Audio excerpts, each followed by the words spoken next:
Bom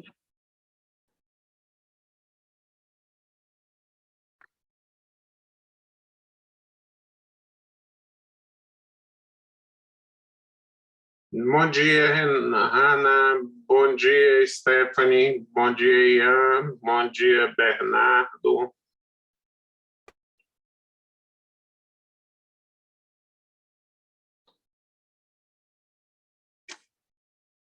Bom dia, professor. Tudo bem? Tudo bom, Stephanie? E você? Bem também, graças a Deus. Que bom.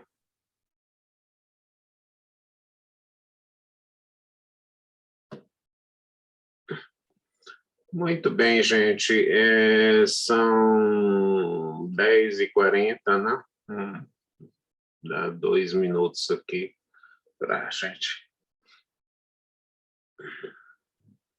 começar. Desculpem por não ter estado na segunda-feira, viu? Mas tive um contratempo, uma pequena viagemzinha e não deu para fazer. Eu ia fazer, tentei até por celular, mas não consegui.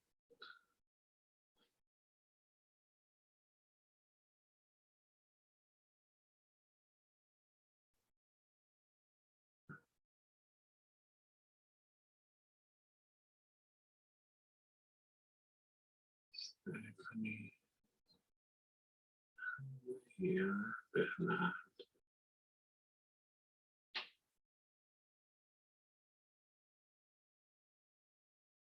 Vocês já receberam a proposta de trabalho para a primeira verificação?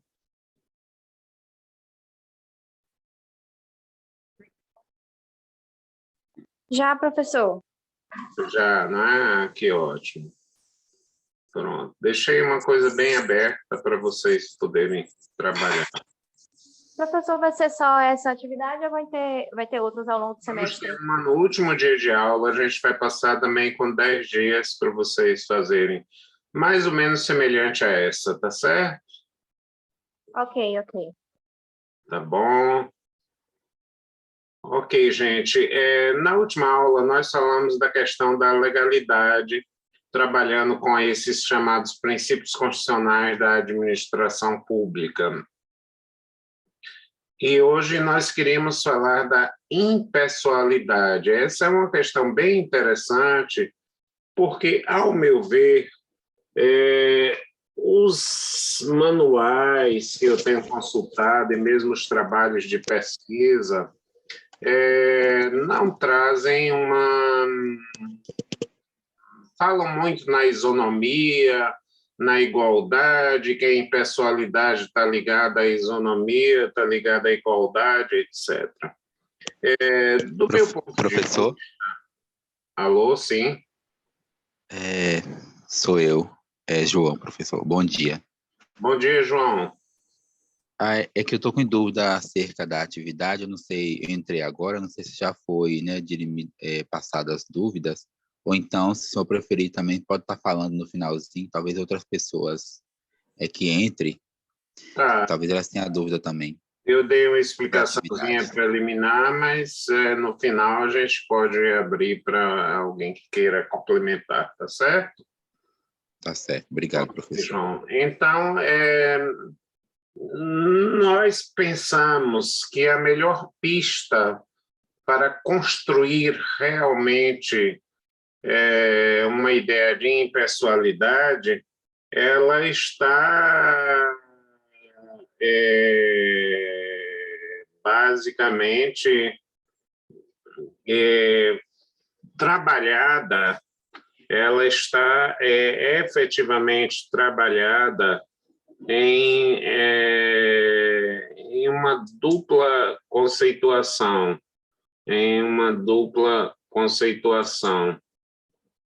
eu vou tentar verificar se eu ponho aqui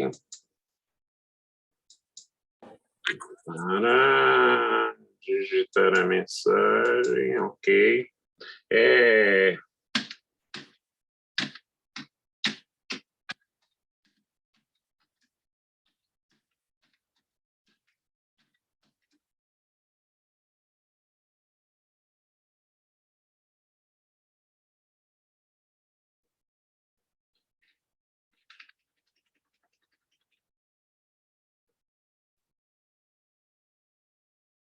Uhum.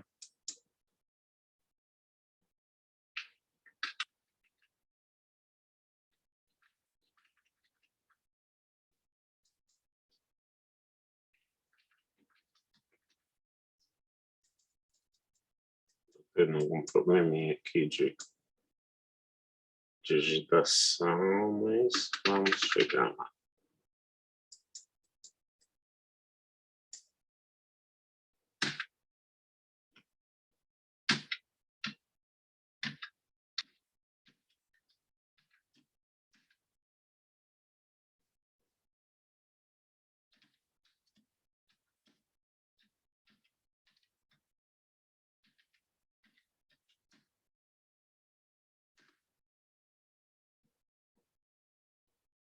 Ô, gente, saiu ainda errado, mas aí foi o digitador mesmo.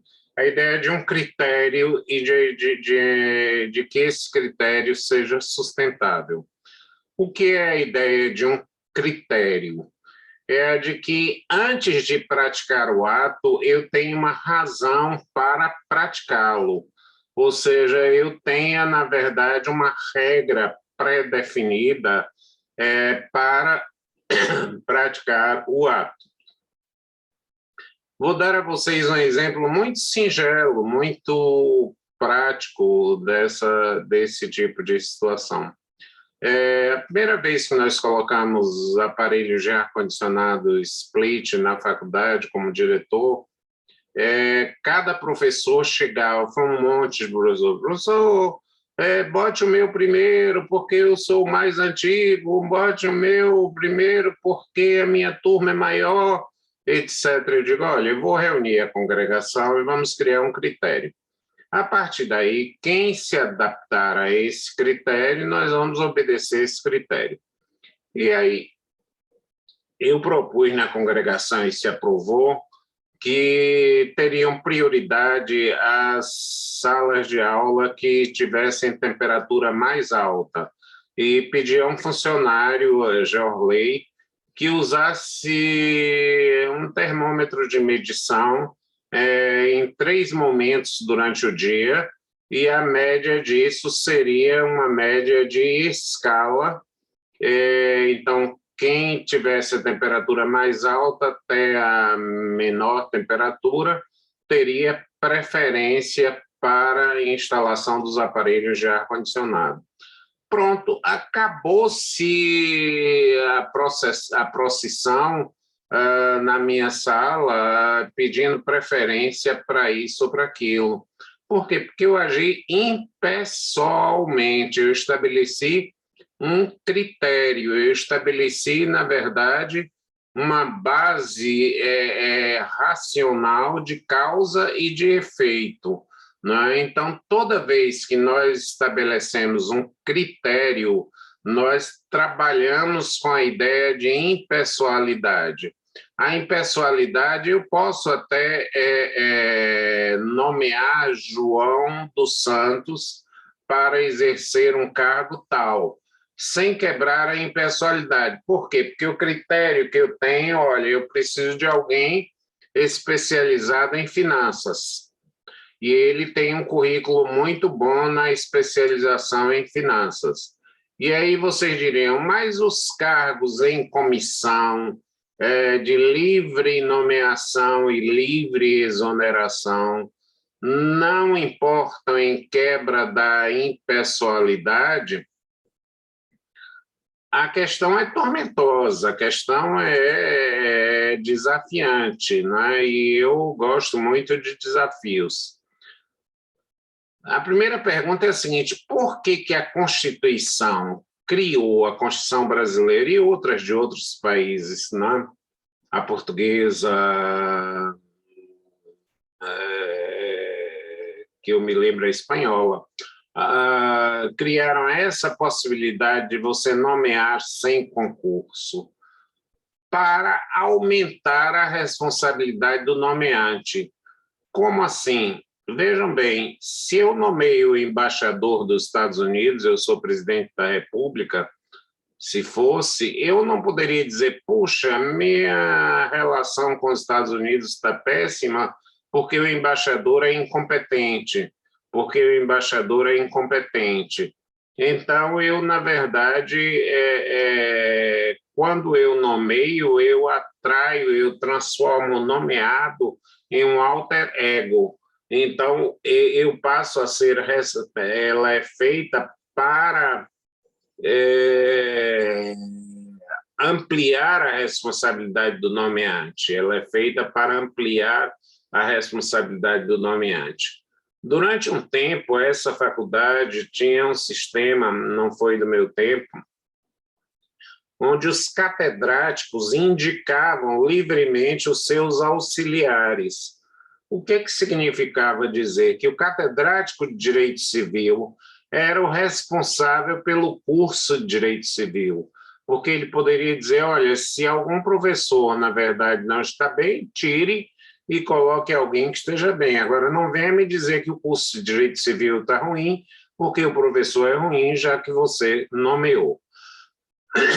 Então, um cargo em confiança, tem um autor mexicano que diz, Mário de la Cueva, que diz que é aquele que tem o dever de colocar a administração em risco. Vocês já imaginaram essa frase? Não é uma frase provocativa e provocante? Quem é que tem o dever de colocar? Seria razoável colocar a administração em risco? Como é que seria isso? Quando é que eu coloco a administração em risco? Quem quer dar um palpite sobre isso? Quem é que coloca a administração em risco? Em algum grau de risco?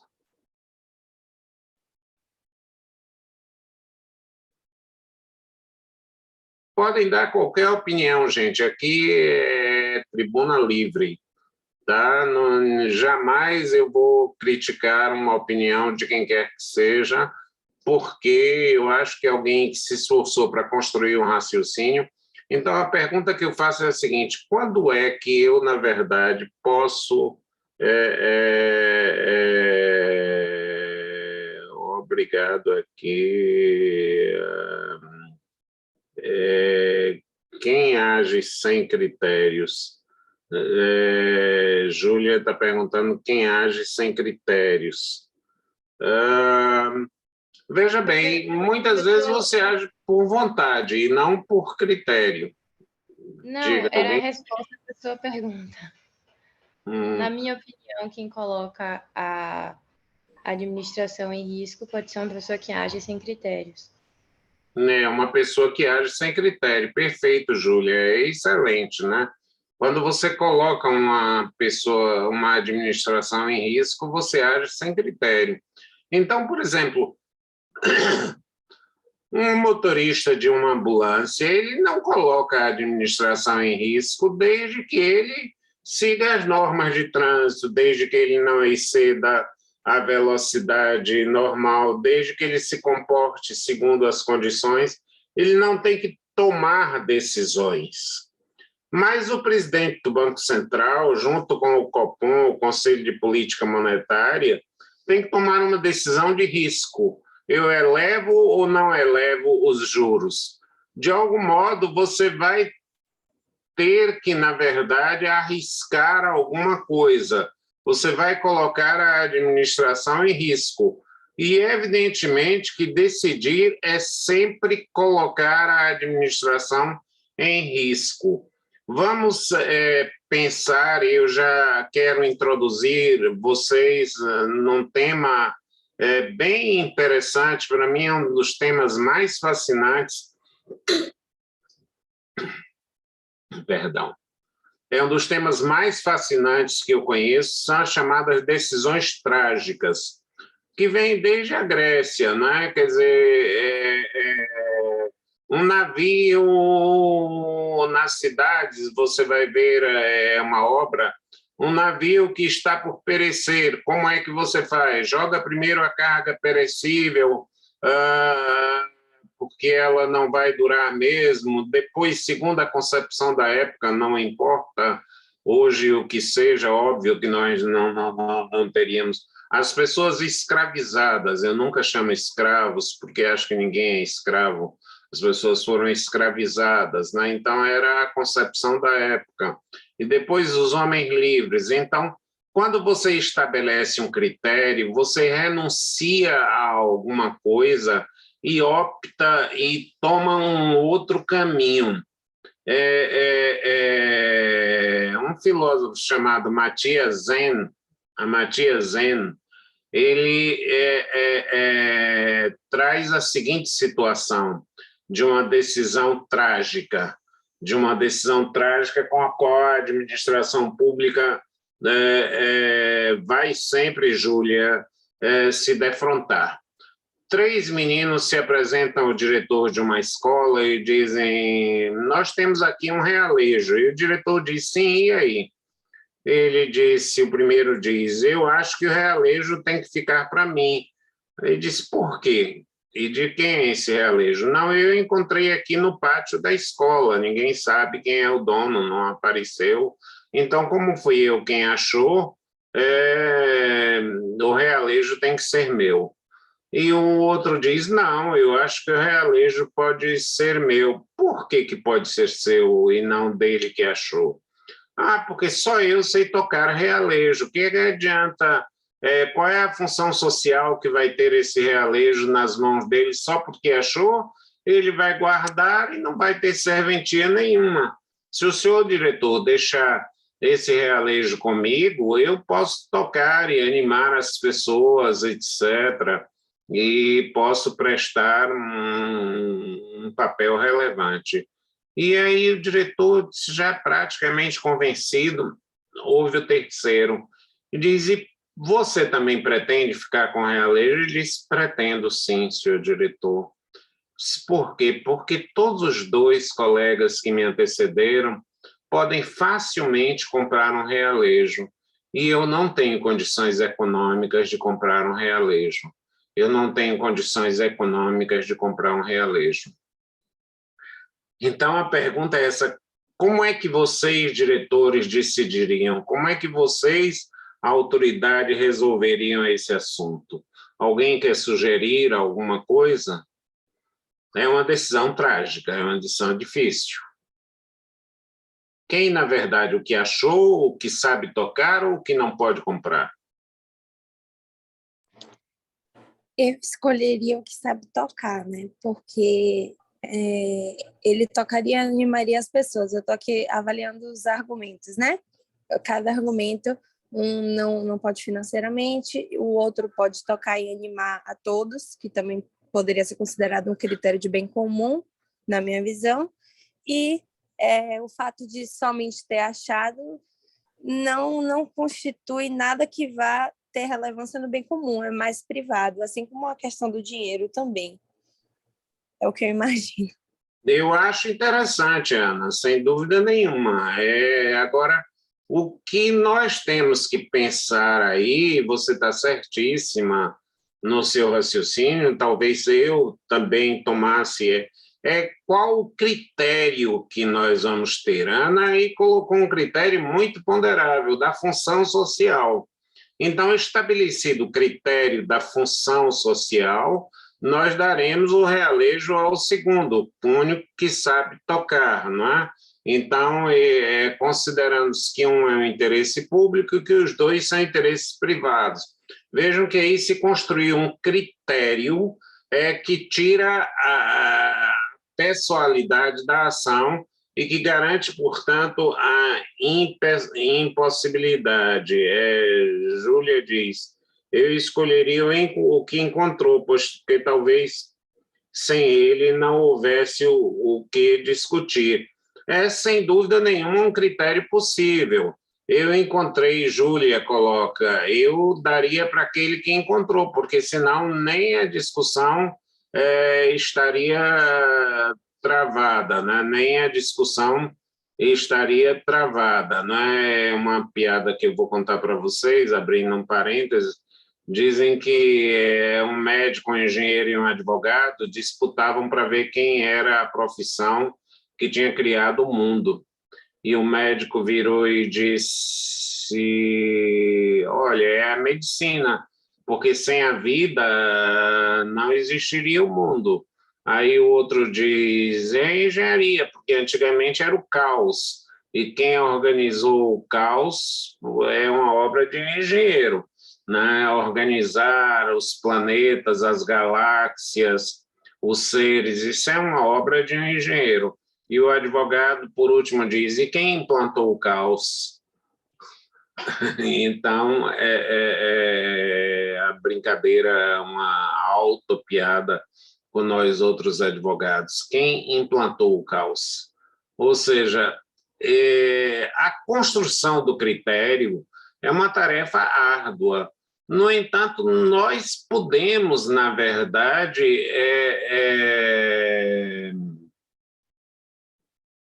decidir com base em quê nós vamos construir, contanto que o critério, e aí nós vamos para a segunda etapa, já, contanto que o critério seja sustentável, contanto que o critério seja sustentável, não pode ser qualquer critério. Por exemplo, a Ana escolheu um critério da utilidade social, Júlia disse que escolhe o critério de quem encontrou, porque é a origem das coisas, são critérios sustentáveis. Vamos tomar um tema sem querer fazer política partidária, que está agora no seio das discussões.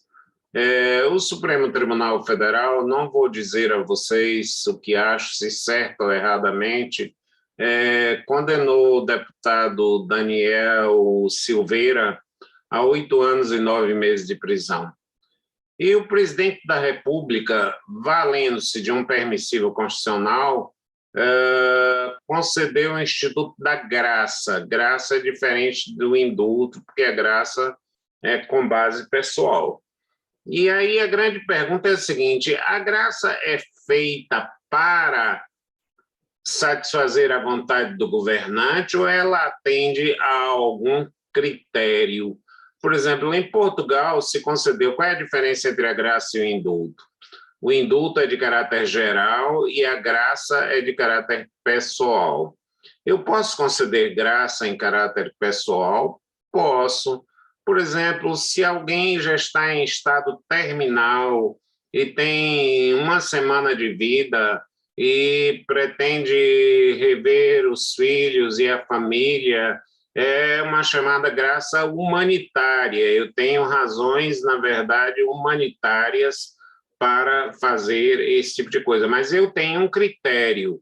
A grande questão é a seguinte, eu não discuto se o presidente da República pode ou não conceder a graça, pode ou não conceder o indulto. Por exemplo, em Portugal, houve uma celeuma muito grande quando o presidente de Portugal resolveu conceder o indulto a pessoas condenadas até pena X, e ele estabeleceu um limite de pena com a finalidade de poder esvaziar as prisões e ali colocar os presos mais perigosos, porque já não havia lugar para acomodar, senão amontoando pessoas, o que seria um risco de propagação da Covid muito forte. Isso foi um motivo de debate na imprensa portuguesa muito grande, se era um motivo justo para preservar a pandemia, e se diz, mas por que o governo não constrói outras prisões? Bom, porque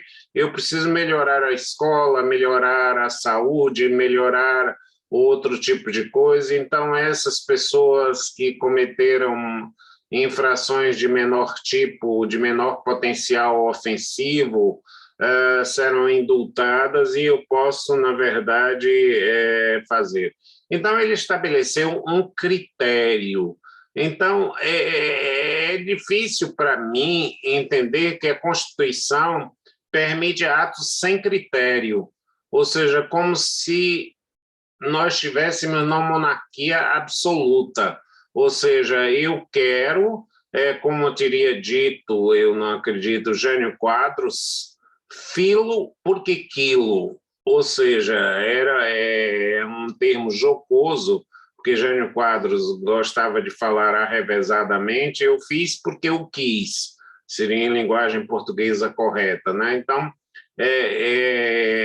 quando alguém diz, por exemplo, eu vou fazer, eu não poderia deixar, sendo filho dessa terra, de construir aqui um hospital. Isso é improbidade administrativa, porque é um critério ser filho do lugar, é um critério que não se sustenta, é um critério que não se sustenta. E hoje, isso que eu digo, as pessoas perguntam, você tem algum curso formal de estatística? Não, eu estudo estatística com cursos particulares, com outro tipo de coisa, para quê? Para compreender o direito. Para compreender o direito. Celso, como para compreender o direito? Você estuda estatística. Vamos imaginar o seguinte, será que é bom construir um hospital numa cidade pequena? Será que vale a pena construir? Quanto mais hospitais, melhor. Sim, mas talvez você precise investir numa escola. Como é que você resolve essa questão? Eu vou tentar passar para vocês um número pesquisado no Brasil. 80% do atendimento médico demandado no Brasil é do chamada atenção primária. O que é a atenção primária? É o indivíduo com desidratação, é o indivíduo com pressão alta, é o indivíduo com diabetes, é o indivíduo com subnutrição, em suma, onde o médico de família vai lá e orienta. São problemas de higiene, são problemas mesmo de esgotamento sanitário, em suma, são problemas que não demandam grandes reflexões, não demandam grandes complexidades.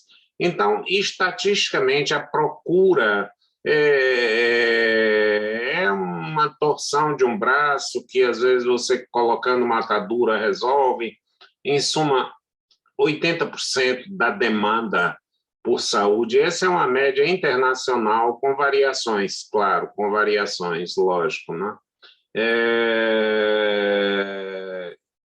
E aí, o que é que acontece? Se 80% é disso, 15% é o atendimento de média complexidade, já sai da atenção primária, na casa dos 80%, 15% da atenção de média complexidade, ou dos casos de média complexidade.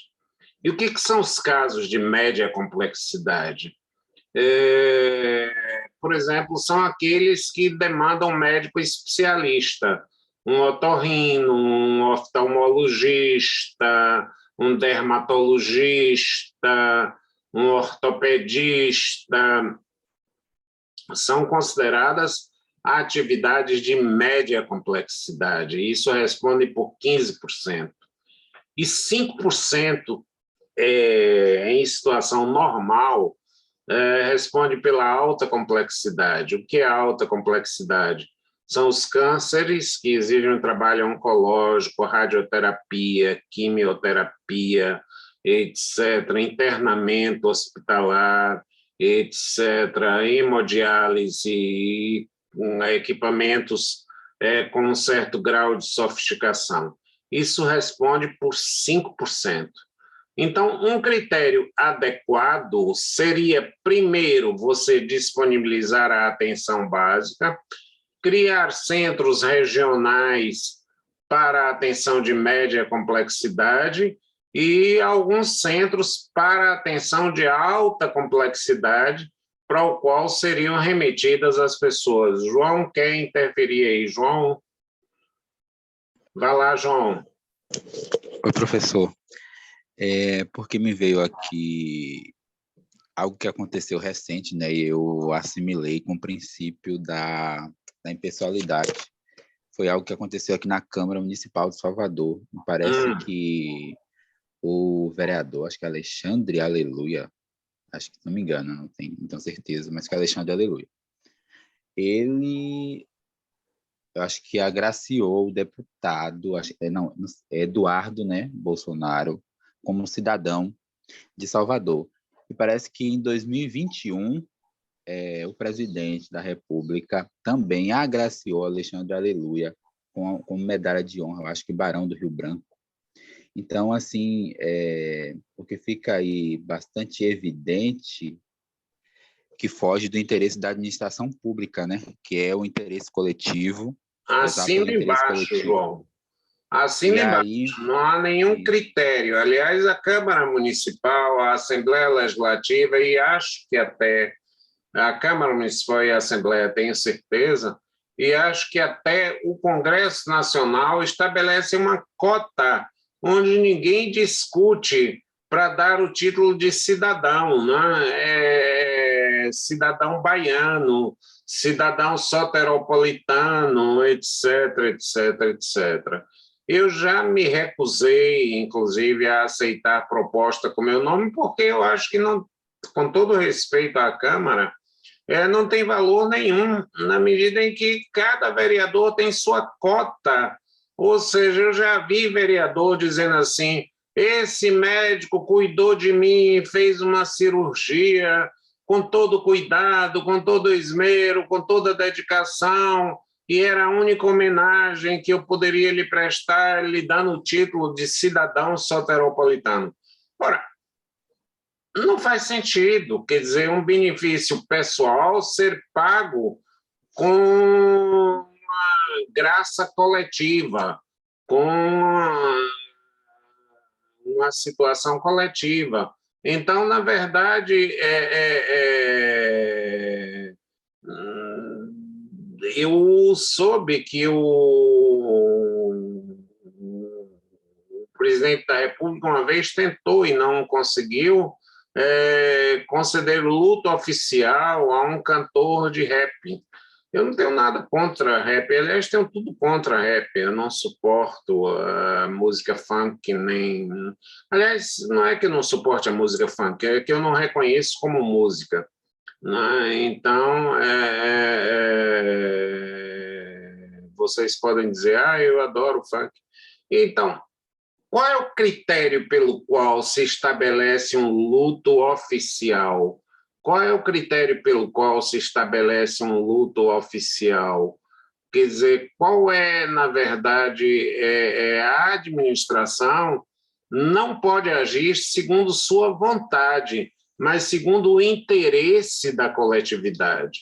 Segundo o que nós vamos ver logo em seguida, o interesse público, né? Então, a existência desse critério tem que se amoldar ao interesse público, sob pena de não ser um interesse sustentável. Sustentável. Quer dizer, não basta um critério, é preciso que o critério seja sustentável. Uma vez eu fiquei muito feliz da vida porque um aluno, aulas presenciais, um aluno já um pouco mais idoso do que a média de vocês, me procurou no final da aula e disse, professor, veja se você pode me ajudar nessa situação. Eu tenho uma sobrinha que, desde os 6 anos de idade, faz balé. E ela agora está com 16 anos e abriu-se um edital para o corpo de balé do Teatro Castro Alves e ela não pode porque a idade mínima são 18 anos.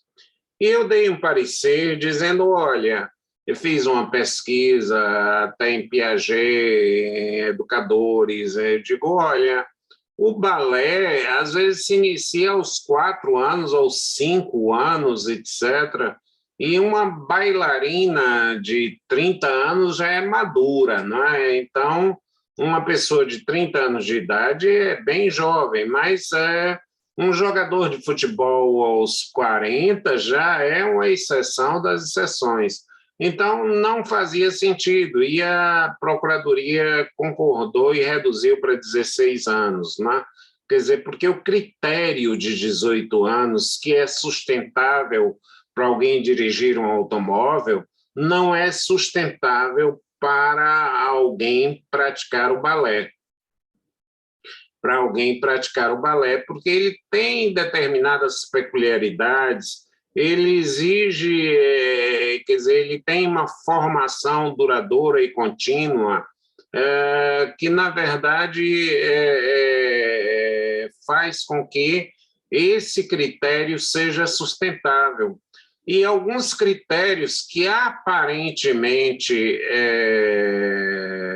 parecem insustentáveis, e é por isso que nós, na verdade, não podemos agir com o chamado, aspas, bom senso, direito é bom senso, e termina levando esse bom senso a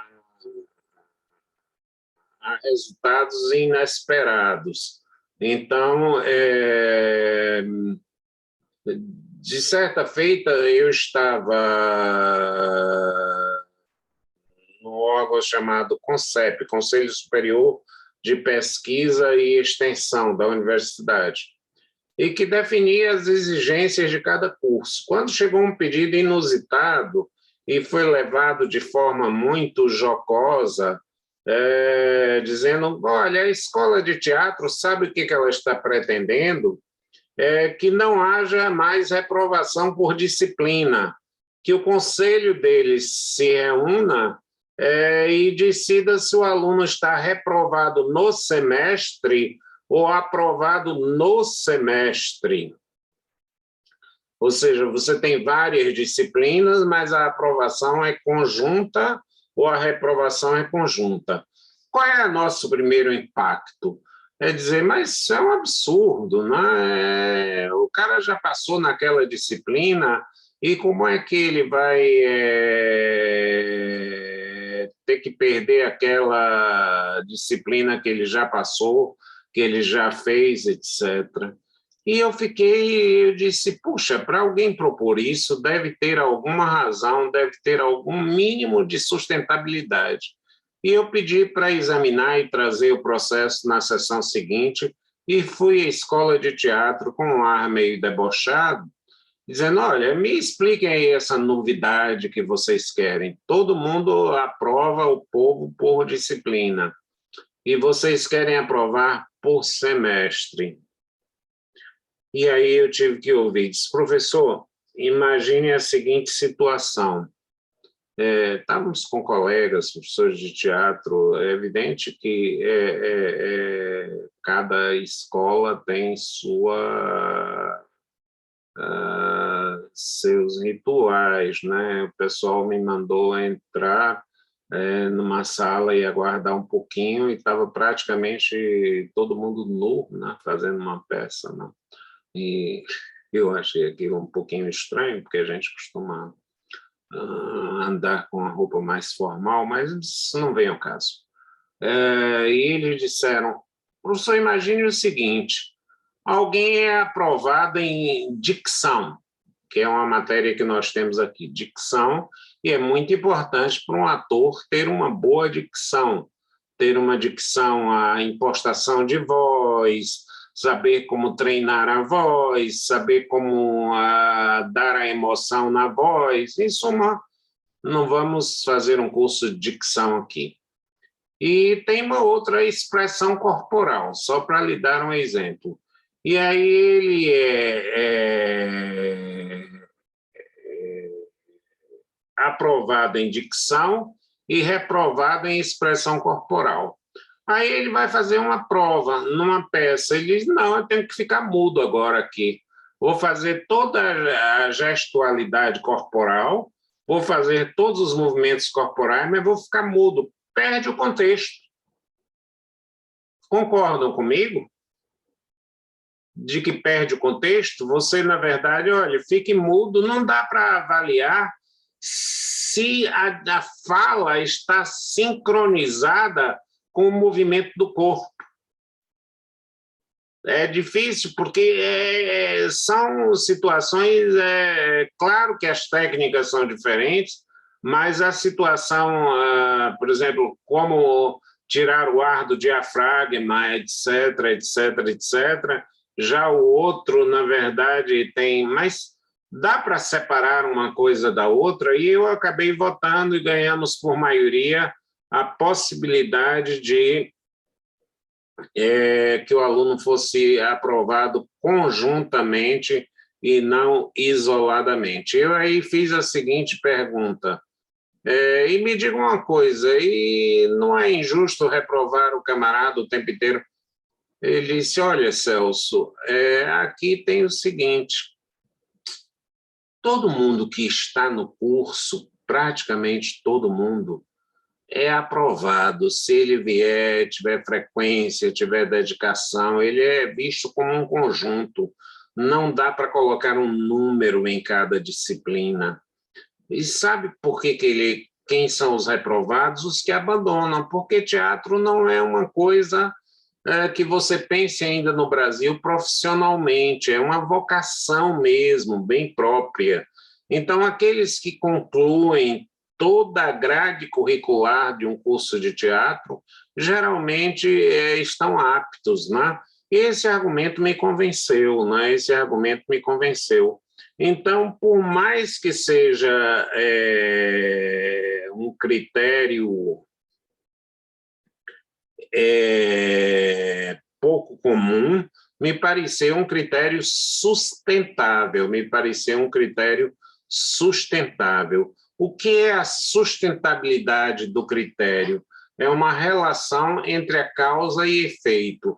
E o que é a impessoalidade? É a adoção de um critério sustentável. Não basta, na verdade, eu ter um critério que se mostre insustentável. É o chamado falso critério, o critério aparente, que envolve um desvio de finalidade, gente, que envolve um desvio de finalidade. Vamos imaginar o seguinte, se eu, na verdade, eu dei um parecer e, afinal, soube que mudaram as coisas, para entrar nas Forças Armadas, no Exército, você precisava ter uma altura de pelo menos 1,60 m, alguma coisa desse tipo. Já tem muitos anos isso, eu já nem me lembro mais. Mas se tratava de um concurso para o colégio militar, e os professores eram militares. Aí eu disse, olha, mas para esse caso, não se deve exigir a regra de altura. Para alguém que vai combater, que vai, na verdade, fazer o enfrentamento, está perfeito para mim, porque você não pode ter alguém com a estatura muito pequena para enfrentar, embora o Exército não tenha esse papel de enfrentar bandidos, etc., etc., mas para desempenhar as funções próprias de uma arma, de uma força. Já um professor de história, que era o caso, pode ser paraplégico e pode ser uma das melhores cabeças na área do conhecimento. Então, não é razoável, não é sustentável que para um professor do colégio militar se exija um nível de altura. Concordam comigo? Alguém quer discutir essa questão? Concordo, prof. Inclusive, eu estudei no colégio militar. Eu estudei 7 anos lá no colégio militar. E eu não muitos critérios que eles utilizam para diversas coisas, inclusive com alunos, eu discordo também, mas tive que estudar, né? Claro, né? E você fez um bom colégio, um excelente colégio, né? Mas, às vezes, os critérios apropriados, digamos assim, do corpo militar efetivo não são próprios para a escola, né? Não são próprios para o ensino, né? Não são próprios efetivamente para o ensino. A Ana trouxe, ainda bem, uma vivência interna de quem tem uma experiência de 7 anos na área, né? Mas não é só o Exército, não. Frequentemente, eu vou tentar trazer para vocês. Para ser delegado de polícia estadual e creio que federal também, você precisa passar em provas de direito e talvez de algumas outras matérias, mas, além disso, você precisa, na verdade, passar em prova de esforço físico, corridas, flexões, levantamento em altura. Em suma, alguns estados estabelecem exercícios físicos. E aí a grande questão é a seguinte: eu vou pedir a vocês que rememorem comigo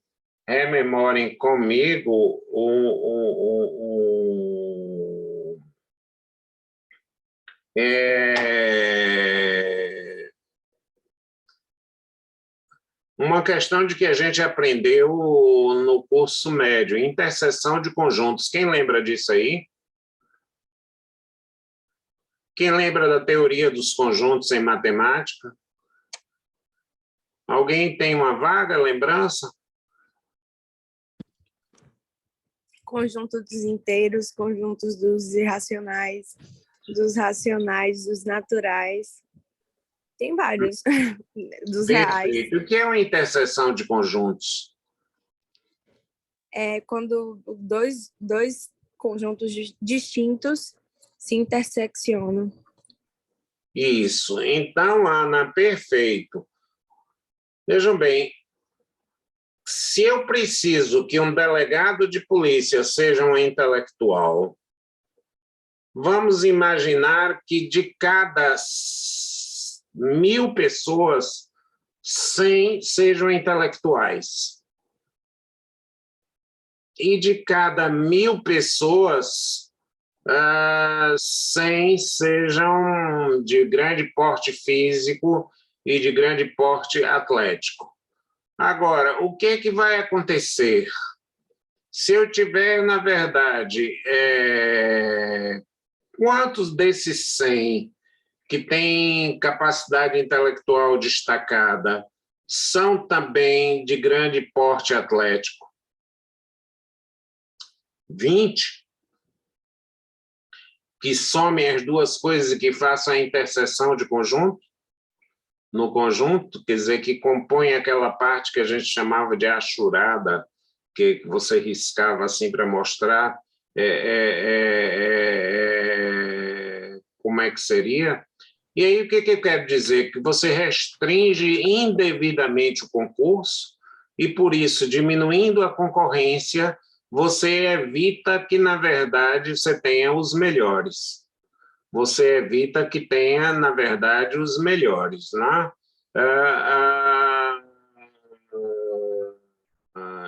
Eu, uma vez, como eu tinha muita intimidade com um cidadão, mas a vocês eu posso dizer genericamente, ele virou e disse: a secretária, para mim, tem que impressionar bem. Tem que ser um corpo de modelo. Aí eu virei para ele na tampa, assim, digo, provavelmente suas secretárias são todas burras.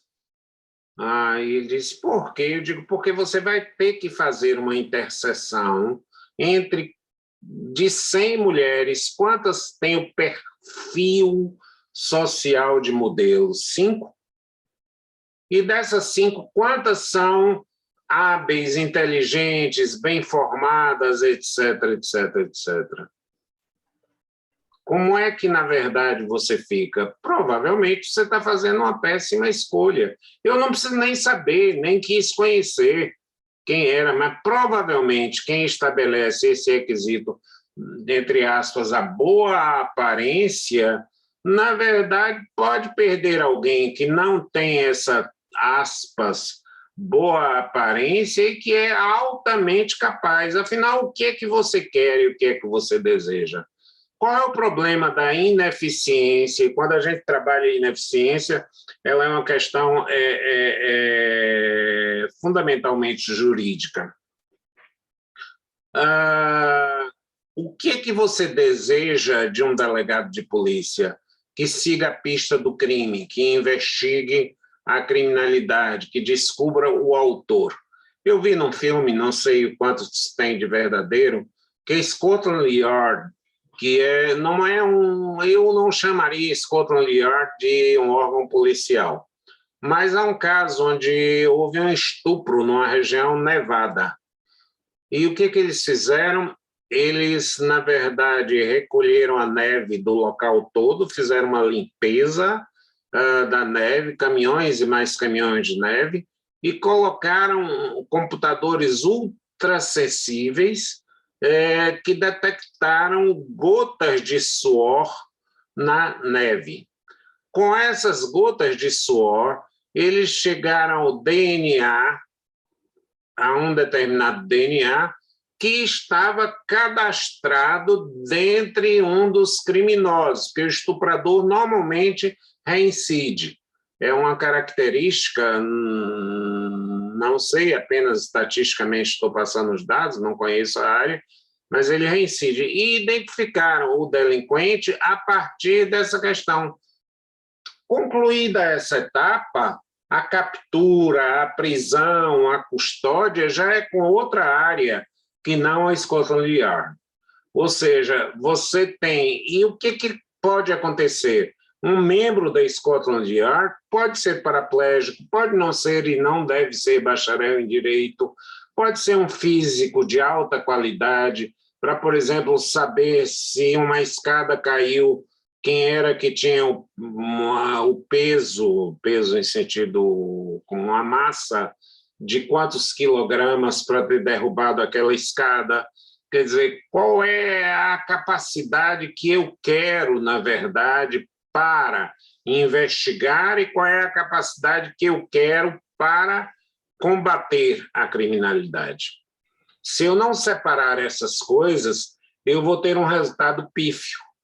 E na Inglaterra se descobrem 98% dos homicídios e no Brasil se chega a 15%.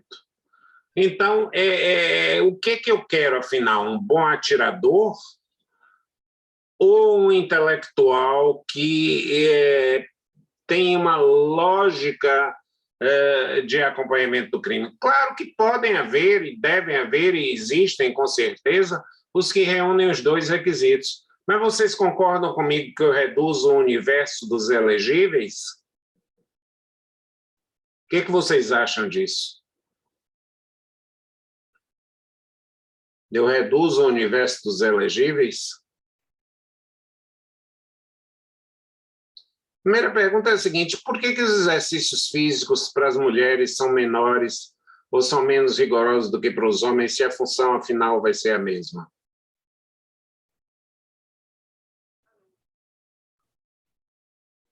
Quem quer se manifestar? Eu queria pelo menos uma pessoa só para dizer qualquer coisa. O que vier na cabeça, top of mind. Ou seja, o que tiver na cabeça de vocês, digam aí. Quem vai?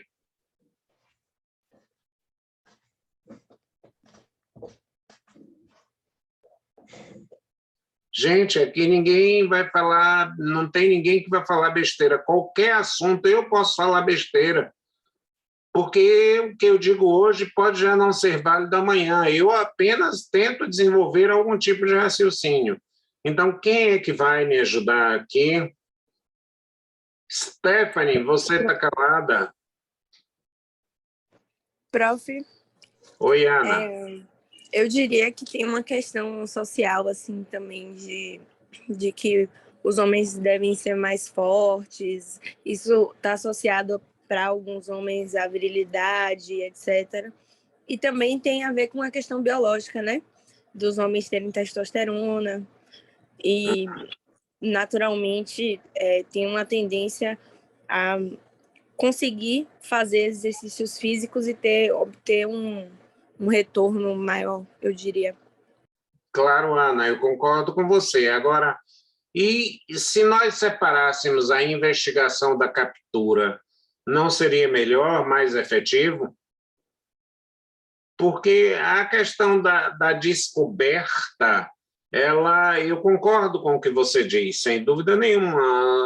A testosterona afeta determinados trabalhos, há esportes que você vê, por exemplo, no futebol, você ainda não faz o sistema misto, é uma discriminação sustentável, né? Você ter um time de futebol masculino e um time de futebol feminino, para não gerar uma desigualdade. E aí eu vou dizer a vocês uma coisa que eu gosto sempre de repetir. O papel da lei é discriminar. Celso, você gosta de provocar a gente. Cara, diz as coisas óbvias, diga as coisas mais palatáveis. Cada dia você aparece com uma novidade. Minha internet está muito ruim, Stephanie. Tá certo, tá tranquilo. Então, o papel da lei é discriminar. Veja bem, se não fosse para discriminar, não havia lei. Porque só podem fazer defesa dos advogados. É uma discriminação, mas é uma discriminação sustentável, por um critério razoável. Porque só os médicos podem prescrever medicamentos. É uma discriminação, mas uma discriminação aceitável. Porque só podem dirigir caminhões quem tem carteira do tipo, sei lá, B, D, ou uma coisa dessa. A minha é bem da básicazinha, não posso fazer nada além de dirigir meu carrinho. Qual é a lei que não discrimina? Alguém é capaz de ensaiar ou de trazer uma proposta de uma lei que não discrimine?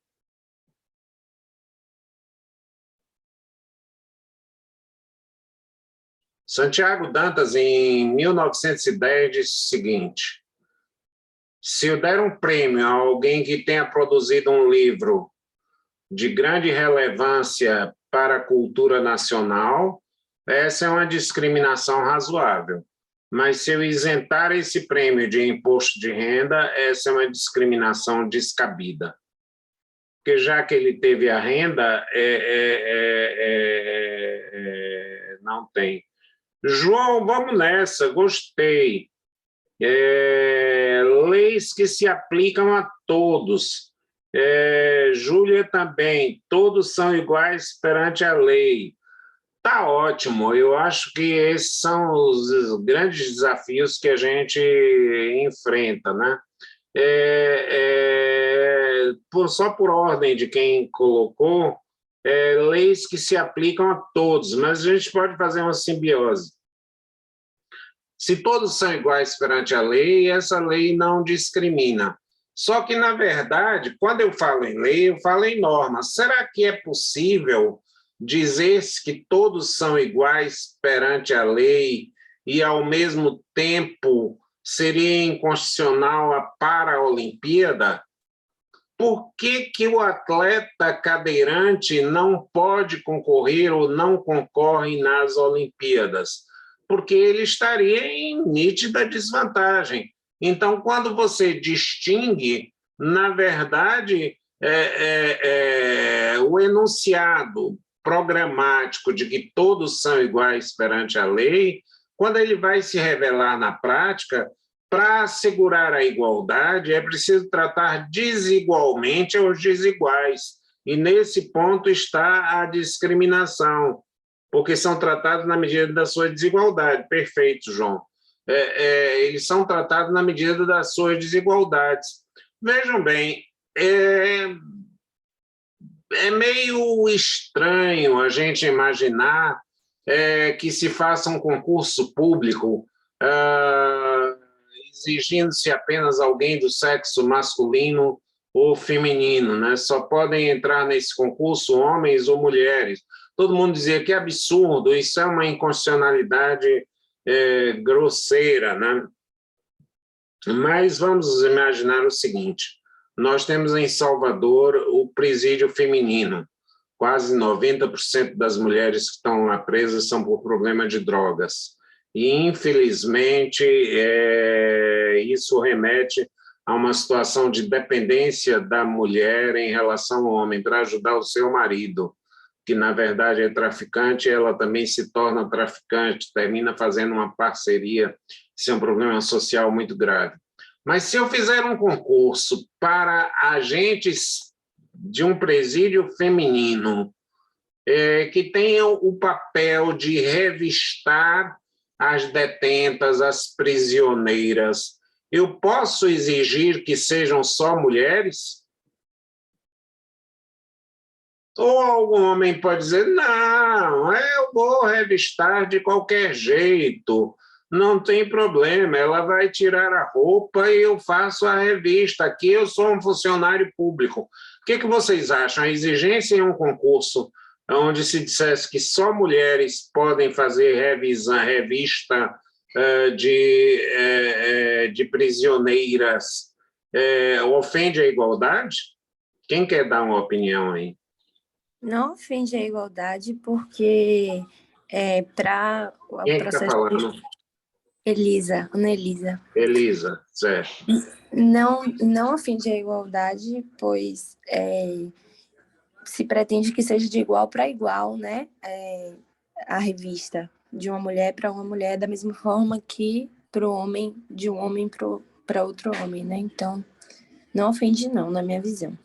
Perfeito, Elisa. Quer dizer, a igualdade, quer dizer, então vocês vejam que quando você tem esse enunciado de que todos são iguais perante a lei, segundo as suas desigualdades, ou seja, a maior desigualdade que tem é tratar igualmente aos desiguais. Mas se você fosse, na verdade, aplicar a rigor essa lei, nem a herança poderia existir, não é? Porque uns já nasceriam ricos e outros já nasceriam sem as mesmas condições. O Elon Musk acaba de comprar o Twitter para dizer que vai ter liberdade, etc., etc., pagou 41 bilhões de dólares. Bom, Elon Musk, não preciso dizer a vocês que é um dos homens mais ricos que nós temos. Além dele, o Bill Gates, o Jeff Bezos, o Bill Gates da Microsoft, o Jeff Bezos da Amazon, mas Elon Musk nasceu num berço de diamantes, de pedras de diamantes, família de mineradores de diamantes. Então, ele já nasceu com uma vantagem muito grande. É como se você dissesse, vamos fazer uma corrida, mas alguém já está 1.000 metros adiante. É claro que aquele já está 1.000 metros adiante vai chegar primeiro. Então, a questão eu mantenho como tese, e o que nós fizemos aqui? Um exercício de Popper, testar, na verdade, se a tese se confirma na prática. Eu tenho aqui, vou ler porque é um texto um pouquinho maior. No próprio artigo 3º da Constituição fala, um dos objetivos é diminuir as desigualdades. E se há desigualdades, contraria a afirmação de que todos são iguais perante a lei. Para a desigualdade é preciso olhar buscando a equiparação. Perfeito, Paulo. Paulo trouxe uma coisa muito grande.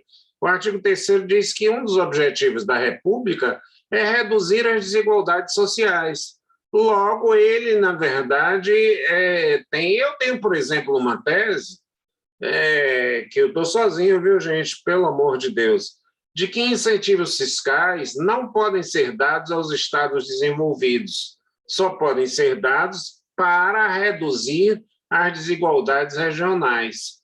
Quer dizer, que, na verdade, eu crio incentivos para trazer a fábrica para o lugar onde ela não viria, para exatamente criar um determinado critério, porque senão nós criamos uma guerra fiscal. Quem dá mais, quem me oferece mais para eu colocar uma empresa aqui? Então, a questão de que Paulo está colocando é de que essa desigualdade regional, veja, Paulo, se a gente trabalhar um direito experimental, vamos verificar, por exemplo, como os incentivos fiscais se operam dentro de cada estado, como uma guerra para beneficiar empresas ou como um instrumento de alavancagem dos estados. Quer dizer, a experiência prática é que vai nos conduzir à teoria. Então, quando eu falo num direito experimental, e vocês não vão encontrar isso em livro nenhum, eu estou falando de uma teoria que nasce do experimento. Aqui não há aquela história, quem nasceu primeiro, o ovo ou a galinha. Quem nasceu primeiro foi a experiência, e a teoria veio depois, claramente.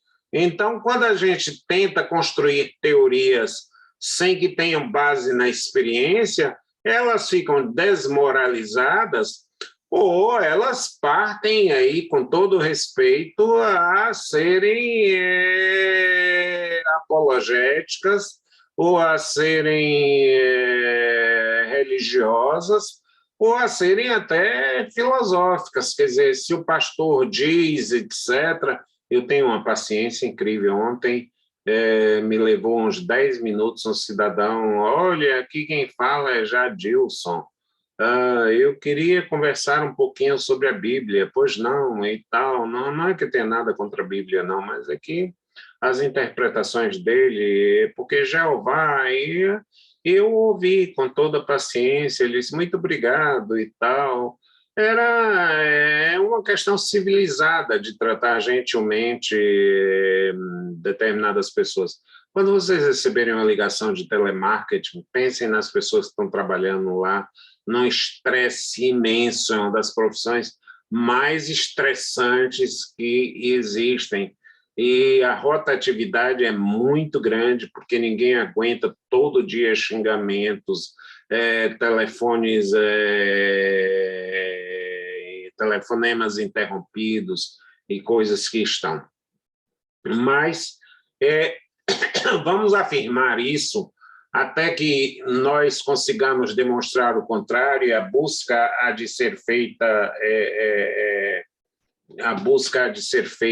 com todo o cuidado, né? Vamos buscar verificar alguma lei que não discrimine. Se não houver necessidade de discriminar, se a lei não puder interferir no curso das situações, não faz sentido eu dizer, olha, sol, brilhe todo dia. Aí alguém lá na estrela solar vai dizer assim, tá, eu brilho onde? É no Brasil? Essa lei é brasileira? Essa lei é peruana? Tá, aí é o que eu digo, por exemplo, o direito ambiental tem que ser, na verdade, internacional. Sabe por quê? Porque a águia não usa passaporte para voar daqui para o Peru, tá? Ela não pede, ela não tem a noção. Então, não adianta você criar uma lei que ela tenha que obedecer no Brasil e não tenha que obedecer na América do Norte. Ela tem os seus padrões, a migração da fauna se dá em determinadas épocas, etc.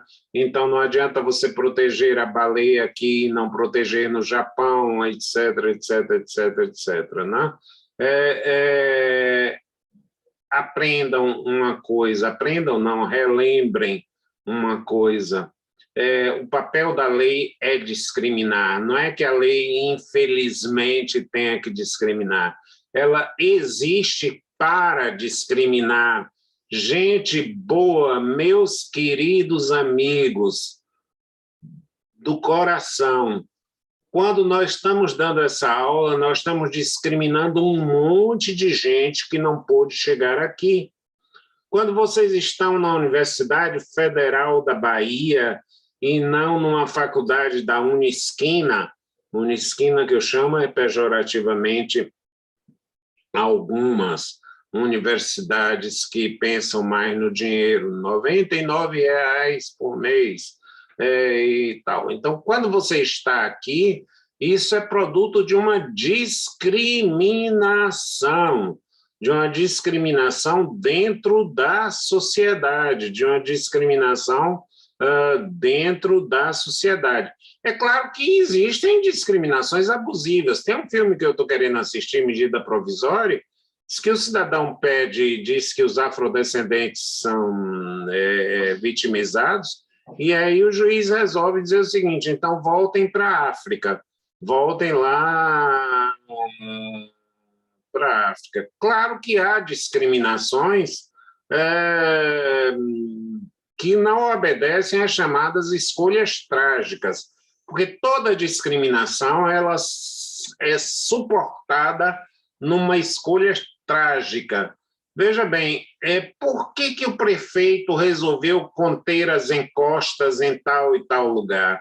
Porque elas poderiam matar pessoas, porque elas poderiam, por exemplo, você vai dizer, foi um acidente climático o que aconteceu em Petrópolis, mas certamente ele poderia ser amenizado se nós tivéssemos a chamada escolha trágica e optássemos na escolha trágica pela preservação da vida como valor constitucional.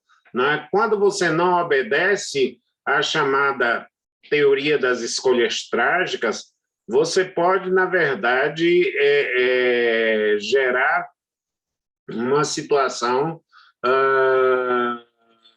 juridicamente insustentável, né? Juridicamente insustentável. Né? Nós precisamos entender, porque se nós dissermos essa lei é discriminatória, conte uma novidade. Se essa lei é discriminatória, conte uma novidade para mim, porque toda lei ela é discriminatória.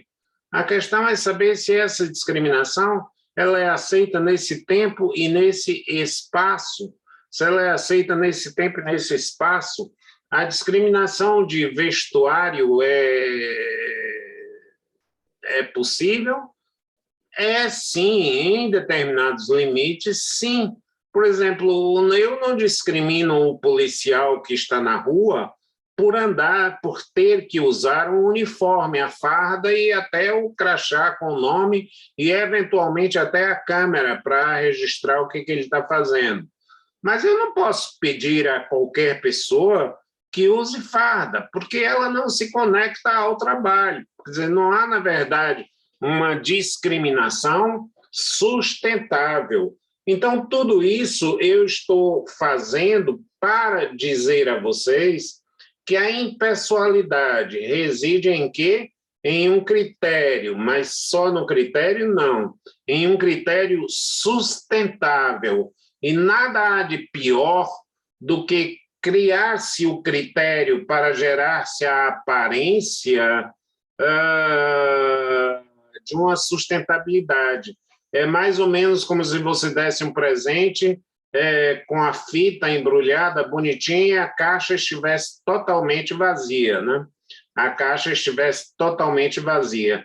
Critério sem sustentabilidade é caixa vazia, né? É o nada, né? E é pior do que outro tipo de situação, porque às vezes você simula o critério sem a menor preocupação da sustentabilidade. Você simula um critério sem a menor demonstração da sustentabilidade. Então, eu estou lendo um livro, não é jurídico, não. O que o dinheiro não compra, de um filósofo norte-americano, ele escreveu Autor de Sucesso e a Justiça, os Limites Morais do Mercado, né? Quando é que você tem uma discriminação razoável? Quando é que, na verdade, você pode passar? O tema para mim, fustigante. Eu, aliás, faria direito de novo. E não se preocupem, o mercado de direito está aberto, não está saturado, não. Está saturado para os que vão fazer a mesma coisa. é loucura você continuar a fazer a mesma coisa e querer que os resultados mudem. Ou você se dedica e aí você se destaca, ou você não se dedica e aí o mercado vai estar saturado. O mercado vai estar sempre saturado para quem se especializa em fazer ação de despejo, porque todo mundo sabe fazer uma ação de despejo, tá? O inquilino não pagou aluguel, tem prazo de tantos dias para desocupar. Então, na verdade, não faz. Mas quando você, na verdade, busca entender as raízes do direito, você se diferencia. E essa discriminação é uma discriminação absolutamente legítima, absolutamente perfeita. Toda lei ela discrimina. É claro que uma discriminação que já valeu num tempo pode não valer em outro. Por exemplo, no caso que eu gosto de contar, de repetir às vezes a história da Alemanha, onde as mulheres tinham direito a uma pensão quando seus maridos falecessem, e os homens igual direito desde que provassem a dependência das suas mulheres. Em 1946, se começou a discutir, olha, essa norma tem uma discriminação desarrazoada, E aí, por que tem uma discriminação? Porque hoje a mulher, tanto quanto o homem, disputam em igualdade de condições o mercado de trabalho. E aí a corte mandou que o Departamento de Estatística fosse verificar. E disse, olha, quando a lei foi criada, as mulheres não ocupavam o mercado de trabalho. Dependiam integralmente dos seus maridos, a discriminação era justa, era adequada. Mas agora, as mulheres disputam o mercado de trabalho, não dá para presumir que a mulher seja dependente do homem. Então, ou se exige a prova da dependência da mulher, ou se dispensa de ambos. O que não se pode é fazer uma discriminação que não tem suporte mais nos fatos. O que não se pode... Vejam, não mudou a Constituição, não mudou a lei, e até poderiam nem ter mudado os juízes, mas a lei se tornou inconstitucional, e foi exatamente o que a Suprema Corte disse. Essa lei está em trânsito para a inconstitucionalidade. Eu sei que eu estou trazendo para vocês ferramentas um tanto quanto mais sofisticadas do que as que tradicionalmente vocês têm visto, mas recebam isso, sinceramente, como uma homenagem à inteligência de vocês. Vocês que conseguiram entrar na Universidade Federal da Bahia têm que fazer a diferença. Não adianta vocês aprenderem o que está nos manuais. Normalmente, o que está nos manuais já é superado. Normalmente, o que está nos manuais já é absolutamente superado. Eu sei que a gente passa uma densidade razoável para vocês, dentro do princípio. Eu sei que nós discriminamos, inclusive no tempo, essa aula não pode ir até 13h, nem até determinada situação, então eu me contenho no tempo para homenagear a vocês. Eu, por mim, falaria aqui mais meia hora, 1 hora, mas sei que tortura é crime inafiançável, né? Tortura é crime inafiançável, então eu não vou querer sacrificá-los mais do que o tempo ao que eu me propus. Agradeço de coração a vocês pela presença, pela atenção, peço-lhes imensas desculpas por não ter podido estar com vocês na segunda-feira. Só não peço mais porque eu me puni com as ausências de vocês. Eu é que fui punido por falta desse contato tão bom, tão enriquecedor, tão promissor. Muito obrigado a vocês e tenham uma semana abençoada. Valeu. Tchau, Obrigada pela professor. aula, Obrigada. professor. Tchau a vocês, hein? Obrigado.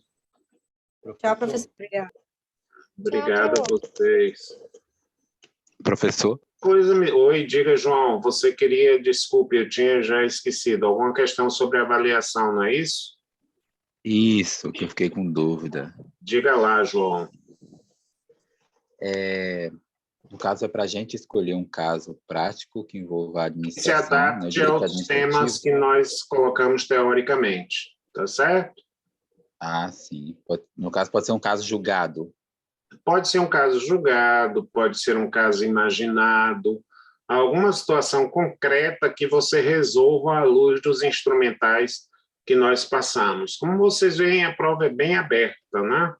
É bem aberta. Eu vou pedir perdão aqui pelo princípio da dignidade. Quem é que colocou aqui? O princípio da dignidade, quem foi? Que colocou um tema interessante aqui, ó, o princípio da dignidade. Sem dúvida nenhuma, o princípio da dignidade Paulo Henrique, né? Olha, Paulo, o princípio da dignidade, ele comporta limites. Por exemplo, dignidade é ter uma casa, é ter alimentação, mas dignidade já não é morar num palácio. Então, você pode discriminar a dignidade dizendo até esse limite você pode ter um hospital razoável, mas você não precisa ter. Será que é dignidade aumentar os leitos de enfermaria? Ou eu devo criar mais a parte hoteleira de um hospital para dar conforto? Por exemplo, se alguém tiver uma queimadura, pelo amor de Deus, um parente ou a mim, se eu tiver uma queimadura, uma facada, me levem para o HGE, Hospital Geral do Estado. As acomodações são péssimas. Em compensação, o know-how e a experiência dos profissionais é muito maior do que do Aliança, muito maior do que de quaisquer outros. Quem patrocinou essa aula foi o Hospital Geral do Estado. Muito obrigado. Estou brincando com vocês, hein, gente? Tchau, tchau.